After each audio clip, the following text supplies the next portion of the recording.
Good morning.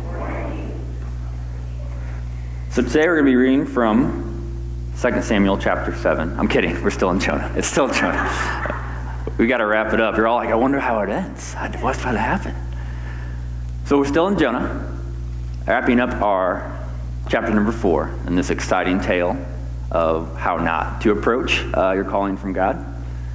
Right? We talked about last week that chapter 3 would have been the summary of it. If Jonah was like, cool, God, I'll do it. And then, he went and did it. But he didn't, right? He did it begrudgingly, and he kind of pouted through this whole experience. So today, once again, we're looking at how can we learn to love by looking at how Jonah loved or didn't love. And the moral of the story, again, if you go to the next slide, is love takes action.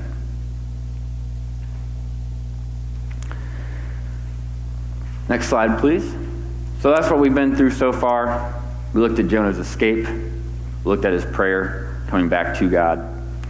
We looked at the calling that he actually decided to fulfill. And now we're in the last part, which is the pout. He does what God wants him to do, and then he goes and pouts about having to do it. Very sad. Next slide, please. So we start out here, and that's kind of small. I realize now looking at it from up here. So I'm going to read it.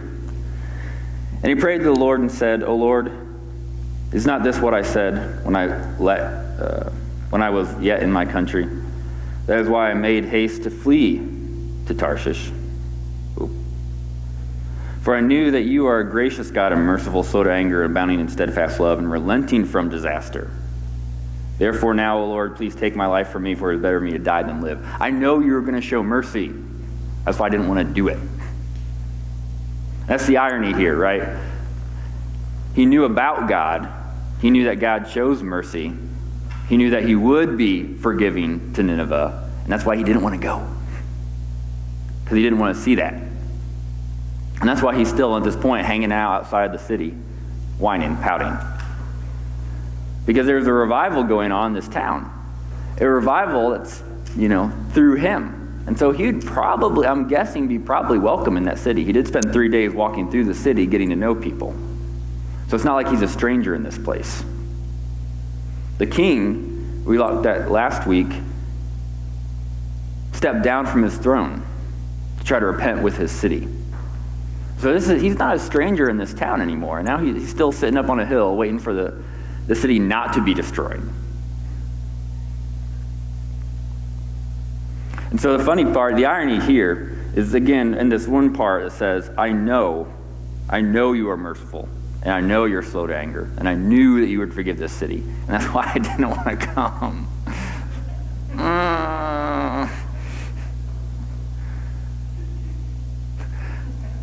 So we go to the next slide.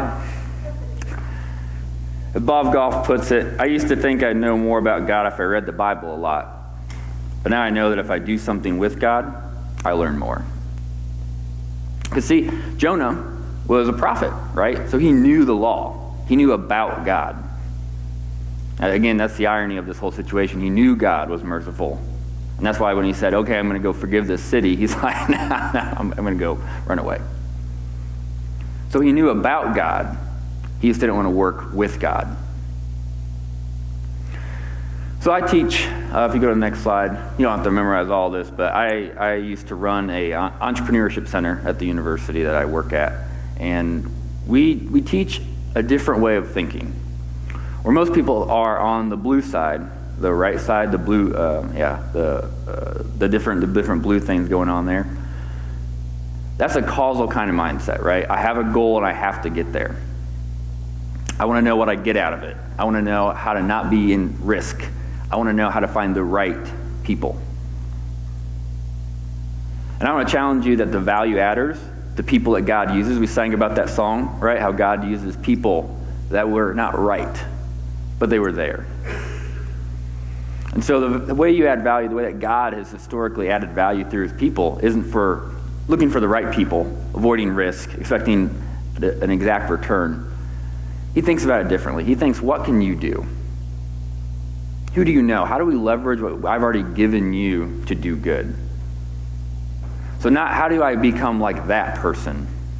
How do I become a better version a more useful version of myself.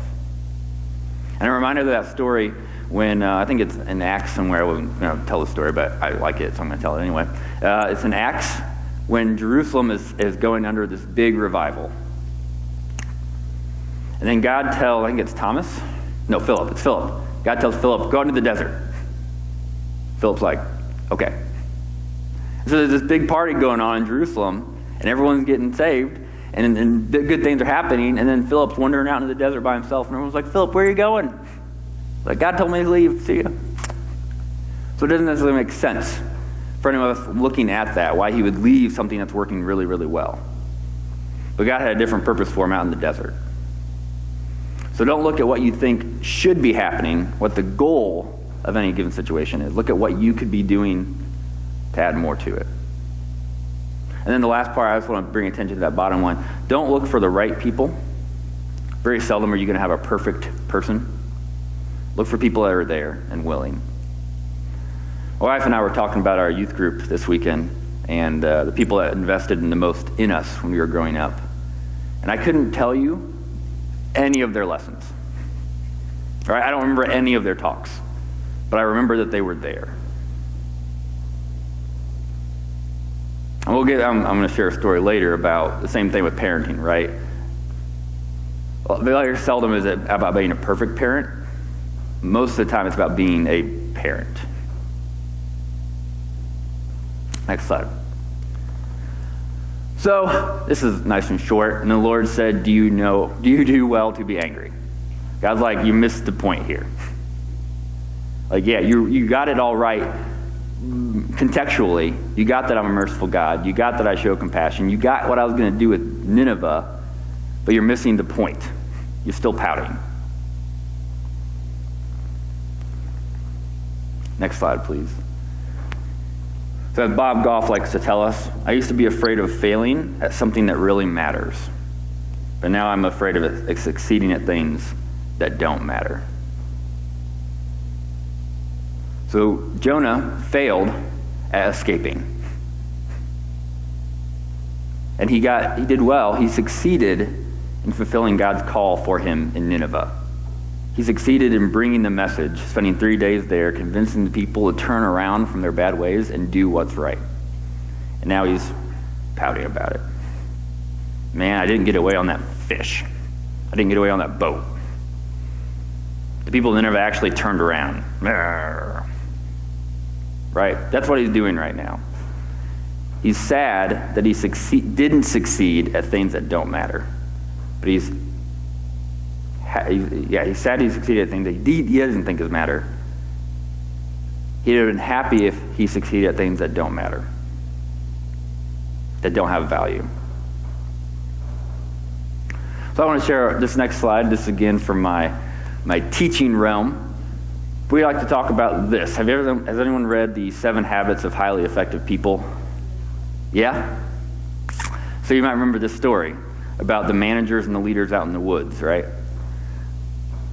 So there are managers out in the woods, and they are being very efficient. They have their workers cutting down trees, they're clearing forests, they have assembly lines ready to go, they're preparing wood. The entire system is functioning very, very well. And then a leader climbs up into a local tree, he looks around, and he yells down at the managers, "Hey, we're cutting down the wrong forest." The managers yell back up, "Stop talking to us, we're making great time." And so there's a difference between doing things right and doing the right things. And then this next slide is a challenge, right? I'm going to tell you what I tell my students. It's not about whether you agree with it, it's about that you think about it. So what if we replace management with religion and leadership with love? Religion is doing things right, love is doing the right things.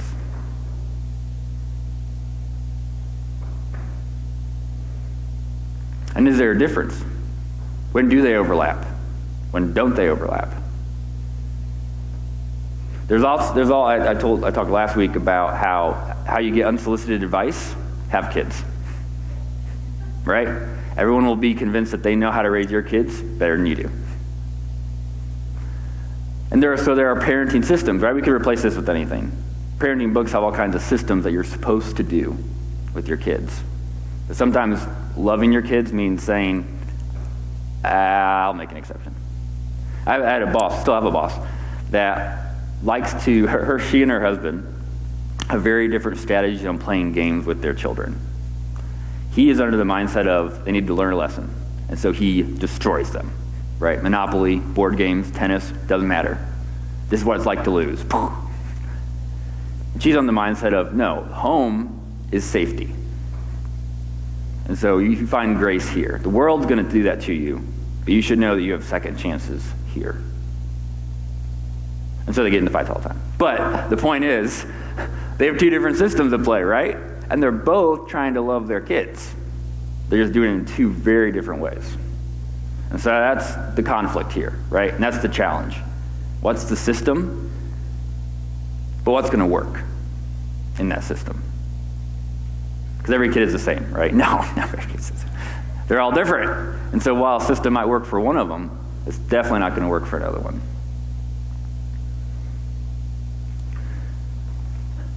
Next slide, please.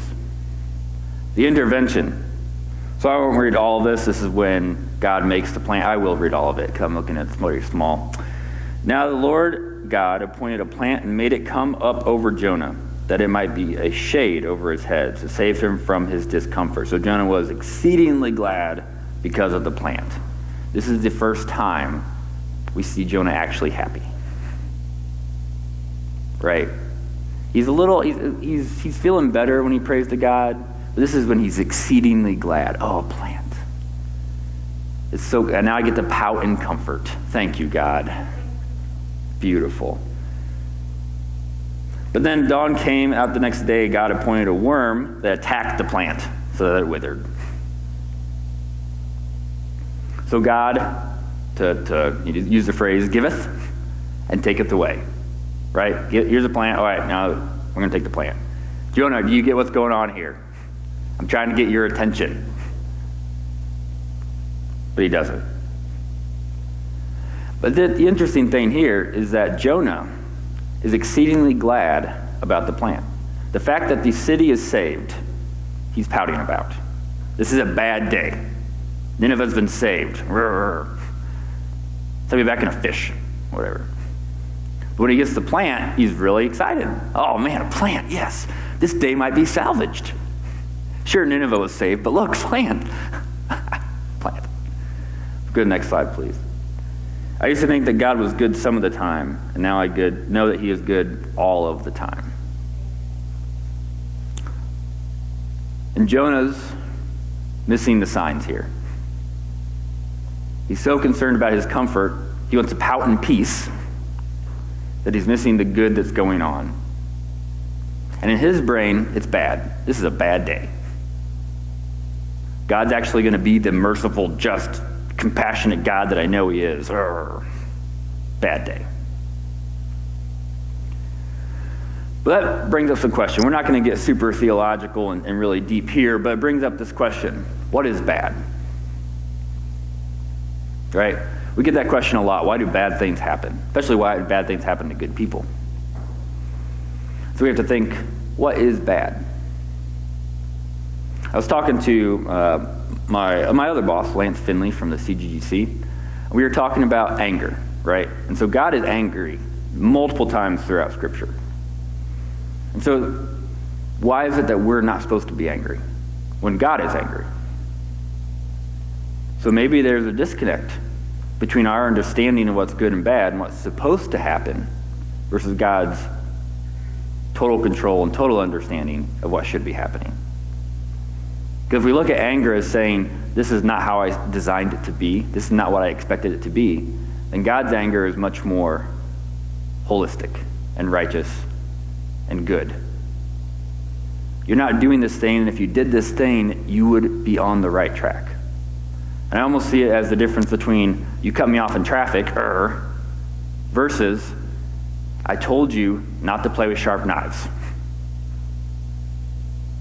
One is an anger of, that didn't go my way. The other is an anger of, I have better things planned for you. And again, I don't have any answer for you. But think about what is bad. And then think about compared to what? What's the alternative? If you're cut off in traffic and you get angry, like I often do, then what's the alternative? Not getting angry and still probably getting there pretty close at the same time. Okay, maybe that was inappropriate. Versus not getting angry at my son who's juggling knives. What's the alternative? Less fingers, maybe, right?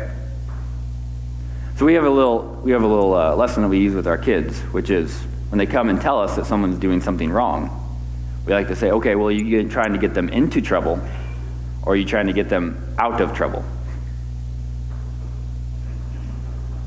Right? And that's different. And sometimes it's I don't know, like, oh, I don't know. I just know this is wrong. Okay, let's walk through that. Are you trying to get them into trouble, or are you trying to get them out of trouble? And so when bad things happen, we have to think: is this trying to get us into trouble, or someone else into trouble, or just trying to get us out of trouble? We can think back to the whale, right, or the fish. When Jonah was swallowed by that was getting him out of trouble, because he was trying to escape from God's calling in his life. He was covered in vomit afterwards. Not ideal, but trying to get him back on the right path. And then the third thing to think about is, to what end? And I'm reminded of a story about a gentleman. He was on the subway, and he saw a father come in with his kids. And the kids were running around, they were being rowdy, they were yelling, they were jumping off of stuff, and this gentleman, he was trying to be patient, and he kept trying to be more patient, but he just kept getting more and more frustrated. This is not how subways are supposed to run. You get in, you sit down, you don't yell, you don't jump on things. And finally, after so much time of being frustrated, he looked over at the father and he said, "Can you control your kids, please?" And the father said, "Oh, I'm sorry, we're coming back from the hospital. Their mother just died, and I'm not sure how to break the news to them." And then his entire view of the situation changed.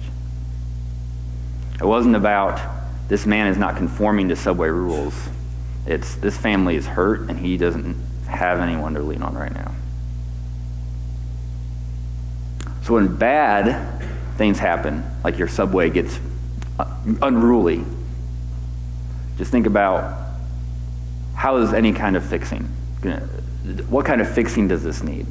What's really bad in this situation? So again, I don't have any answers for you here. But this is a very, very contextual situation, just like the kids, right? Are you being bad? And the joke I like to say is that, all right, so let's say I walk over to someone and I push them over and I start rolling them around. Was that bad that I went over and pushed somebody over? Maybe. What if that person's on fire? Not so bad anymore, right? So it's really easy to say this action is bad or good. It's really hard to say, what's the context that we're in? And that makes a big difference. Next slide. So just two final questions. If you forget the first three, that's all right. You can forget those. But the two real questions to ask. What do we understand and what really matters? What do we understand about a situation? My pushing someone over example. And then what really matters in that situation? Them being upright, not pushed over, or them being not on fire? And that's the challenge, right? What really matters in any given situation? So this is another story. I told you I was going to tell you another parenting story. I'm just going to read this one. In the diary of Brooke Adams is a note about a special day when he was 8 years old. He wrote, "Went fishing with my father, the most glorious day of my life." And throughout the next 40 years, there were constant references to that day and the influence it had on his life. Brooke's father was Charles Francis Adams, Abraham Lincoln's ambassador to Great Britain. He also had a note in his diary about the same day. It simply said, "Went fishing with my son, a day wasted." What the father counted as a wasted day the son thought was one of the greatest days of his childhood. And that makes me think a lot about not only how we treat other people, but how I even treat my kids. So what we think is a wasted day, what we think is bad, what we think about is inconvenient, might make the world to somebody else. And it's hard to tell. Because this one day in this child's life made 40 years of difference. And at the moment, the father said, "This is a waste of my time." So it's hard to tell what is good and what is bad in any given situation. We can talk about generally, right? It's good to take care of your kids. It's good to do nice things. But what does that mean right here with you and me? What does that mean? That's hard. So as a dad, do I spend my day working, right, providing, or do I spend my day being present? And where's the balance in that? And again, I don't have a good answer for you, right? Just like a really good teacher. It's like, here's a problem, good luck. But these are the things we need to think about. Next slide, the breakdown. So when the sun rose, God appointed a scorching east wind, and the sun beat down on the head of Jonah so that he was faint. And he asked that he might die, and it said, it is better for me to die than to live. But God said to Jonah, do you do well to be angry for the plant? And he said, yes, I do well to be angry enough to die. So in all of this pouting, God had saved Nineveh, and he was still pouting. God saved him from the boat, the storm, and he was pouting. But then when God took his plant away, oh man, it's over. I'm so angry I could die. This is the real breakdown, right? This is when Jonah reaches critical mass, and he's like, I can't take it anymore. That plant was the only thing I cared about, and you took it away. So what does Bob Goff tell us in this? I used to think religion tasted horrible, but now I know I was just eating the fake stuff. Jonah was so convinced that he was right that he's throwing a tantrum, right? And the next slide, you can put that up there just as a background. This is one of my children's favorite shows. And in this situation, this is Muffin, by the way. Muffin is trying to put her backpack on. And every time she tries to put, she can get one arm on, and every time she tries to get her second arm in, it gets away from her, right? Like that. So eventually she throws herself down, and starts yelling how unacceptable this situation is. This is how I imagine Jonah is right now. Things didn't work out exactly how I wanted them to, and this is unacceptable.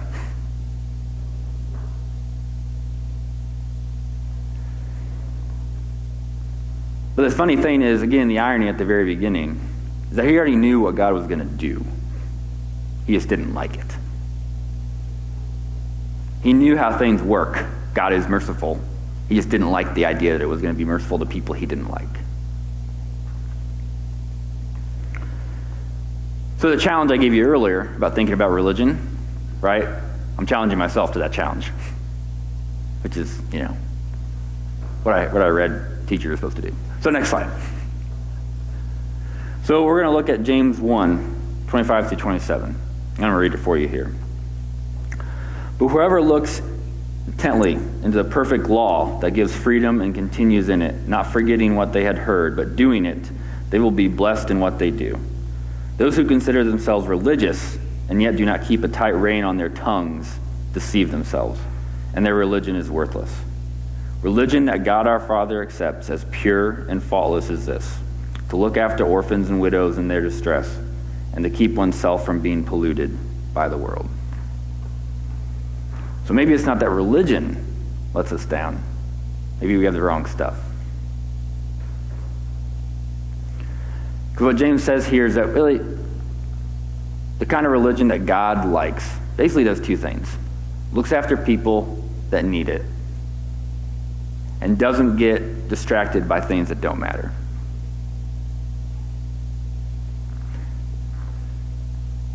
And Jonah doesn't care, right? He's doing his own thing.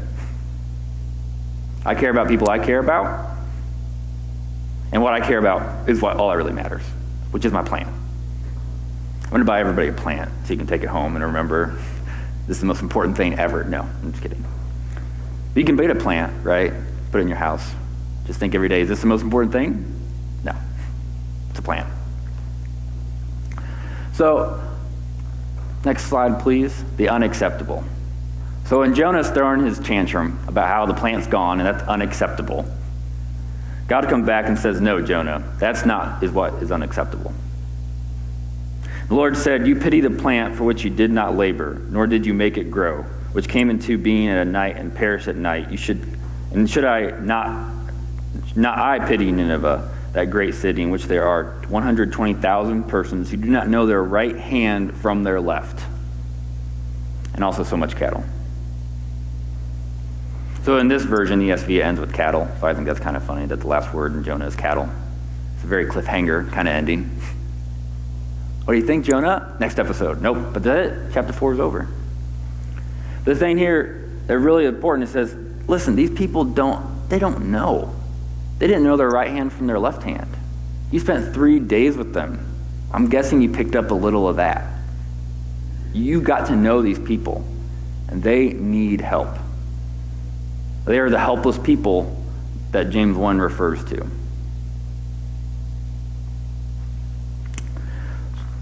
So Bob Goff tells us, I used to want to fix people, but now I just want to be with them. And so in these kind of situations, we want people to get better, right? We want people to make better decisions. We want them to be more loving, more Christ-like, right? That discipleship, that's the whole point, is to be more Christ-like. But if it comes down to you being right, fixing them, versus you being around them, which one's more important? And on the next slide, you'll see a list of things, one article, but pretty applicable across the board, of regrets of fathers.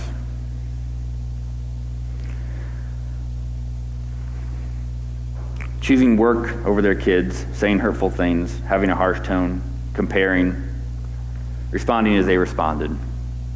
Very seldom do you see a parent or any kind of human being regret being patient, regret spending more time with people, regret being more forgiving.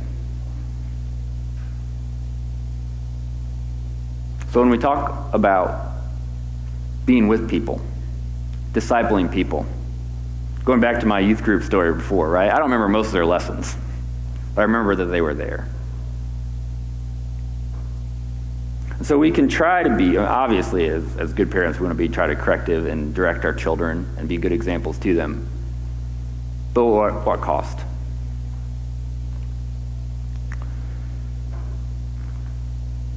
When we talk about being with people, valuing the person over the direction. I had a friend who was in seminary, and he used to always say something to the effect of, God really does all the work. We just build a pipeline for it. And so it's never your job, right, to change someone's mind. Right? Your job is to look out at orphan widows. The religion that God our Father values is to look out for people that need help and not be polluted by the world. And if you're setting a good example for them, then God can work through that. That's your scorecard, right? That's success. So our story ends. Jonah has no more chapters. Some of you are like, thank goodness, I can't take this anymore. Trent, move on to a different topic. But Jonah doesn't have any more chapters. But you do. Right? You have your own story now. And as Bob Goff points out, I used to think I needed to record stories, but now I know I just need to engage them. So this is your challenge. And I even changed the last slide. so it's nice and bright. What will your story be? Because you have an opportunity to be like Jonah, or you have an opportunity to say, I'm going to make a positive impact in someone's life. I'm going to let God use me, and I'm going to do the best I can for the people I'm called to love. And that's Jonah. I think we have one more song before we depart today. But as we do that, just think about that. What's your legacy? What's your story? How will people know that you were loved?